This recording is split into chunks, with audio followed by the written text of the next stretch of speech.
Well, I left Maidan very pregnant and came home to Australia to the farm in Western Victoria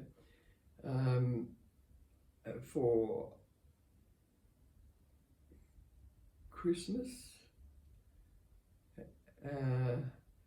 and then I had been lent a flat in North Melbourne because I wanted to have the birth of Philippa in Melbourne at the same hospital that I'd been to before, and to participate in the prenatal exercise classes too. So we went, my mother and I went to, and Rob, and I went to stay in this flat. And I only had about a week's or so's exercises before Philippa became due, and it was a big rush, I have to say, between the breaking of the waters and the contractions taking place. Philippa didn't waste any time at all, and I couldn't waste any time putting her off either.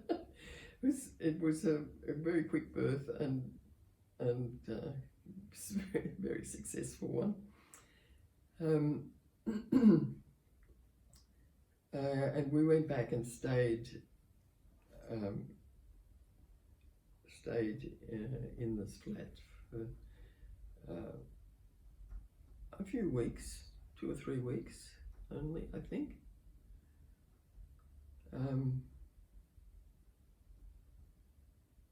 And then we went to Sarawak. And we went to Sarawak by sea, catching a ship in Melbourne port, going into Adelaide, then going into Perth, then going to Singapore. It was quite a nice journey and quite a nice ship too. And what was that like as a baby? Well, as you grew and became especially mobile, you were very energetic and very willful, but our cook, who was a male in Sarawak, and his wife, who was sort of virtually your nanny, Ama, absolutely adored you. Both of them adored you. They didn't have any grandchildren of their own at that time. And we, the cook, would run around after you with a small bowl of porridge, say, and a spoon, and whenever you stopped, you'd poke it in your mouth. And then you'd take off again.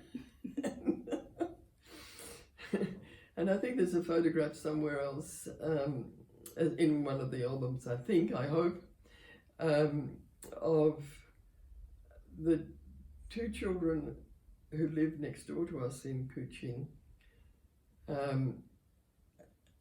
who were close in age to, well, the girl was close in age to Rob, and I'd set up an easel so that the kids could paint on one side or the other side. It was and there's a picture of you in between these two supports to the easel, in, you know, what can you might say, the architecture of the easel, and there you're painting, pretending to paint on the back of the pictures that were in front. Very delightful. Yeah, And another thing, when you started walking,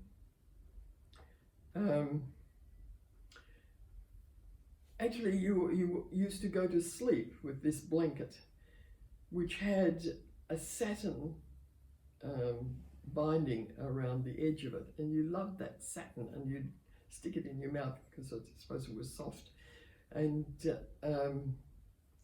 you would suck it to go to sleep.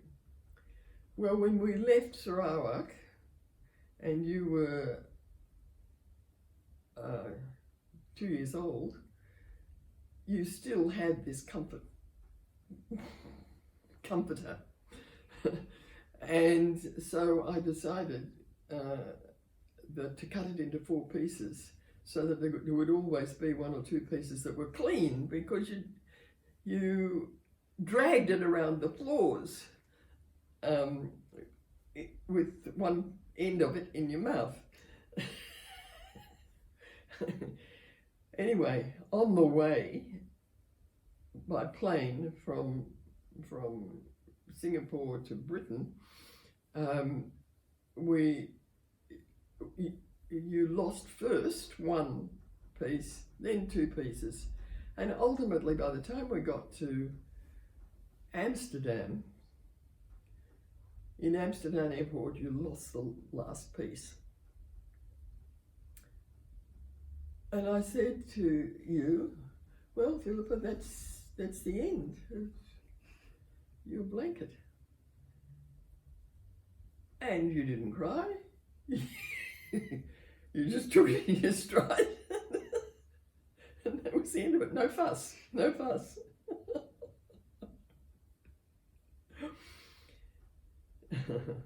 So what were we doing travelling?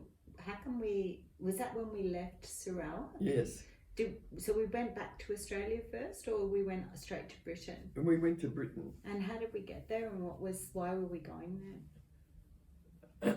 Well, we went by plane with stops on the way. We stopped in Songkhla in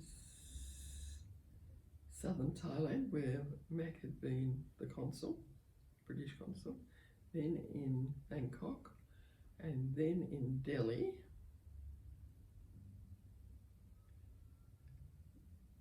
And then I'm actually getting mixed up. I'm getting mixed up between two different journeys back to Britain.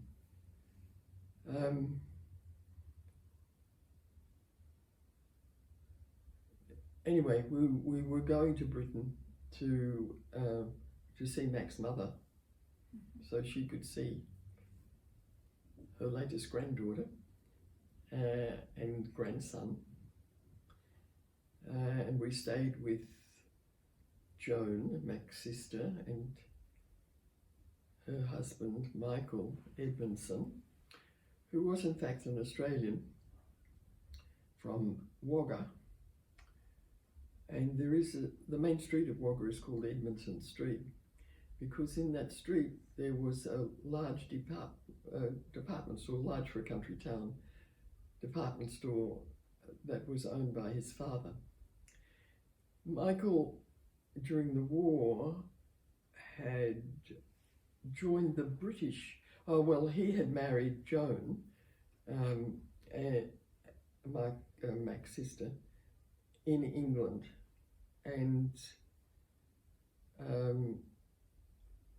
he was ultimately posted to Lord Louis Mountbatten's staff in Ceylon, and that was to take over that was to manage the surrender of the Japanese. And coincidentally at that time, Mac was returned from India to Burma to take the surrender of the Japanese in Burma. So that was an interesting coincidence, really. Anyway,